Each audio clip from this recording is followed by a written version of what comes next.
আজ শান্তির রান্নাঘরে রান্না হবে কাঁচকলার কোপ্তা। কোপ্তা বানানোর জন্য এখানে দেখো আমি কিছুটা পরিমাণে মুসুরির ডাল মটরের ডালকে ভালো করে ভিজিয়ে নিয়েছি, আর এদিকে কাঁচকলা আলুটাকে কেটে নিয়েছি প্রেশার কুকারের মধ্যে।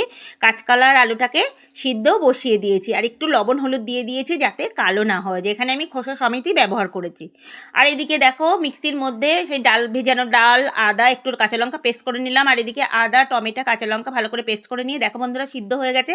একে একে সমস্ত কলা ছাড়িয়ে নিয়ে তার মধ্যে বেটে রাখা ডালটাকে দিয়ে ভালো করে হাত দিয়ে সবগুলো মাখিয়ে নেবো। আর এবার এর মধ্যে ধনে পাউডার, জিরে পাউডার, লঙ্কা পাউডার, আর হলো একটু গরম মশলা পাউডার, লবণ, পরিমাণ মতন হলুদ, একটু চিনি দিয়ে এবার এর মধ্যে কিছুটা পরিমাণে বেসন আর একটু ঘি দিয়ে ভালো করে মেখে নেবো। ভালো করে যখন আমার মাখাটা হয়ে যাবে তখন দেখো হাতের সাহায্যে খুব সুন্দর করে কোপ্তাগুলো বানিয়ে নেবো। একটা সুন্দর গোল গোল করে কোপ্তাগুলোকে আমি বানিয়ে নিয়েছি। কড়াই গরম হয়ে গেছে, কড়াইতে পরিমাণ মতন তেল দিয়ে দিয়ে একে একে কোপ্তাগুলোকে তেলের মধ্যে ছেড়ে দিয়েছি।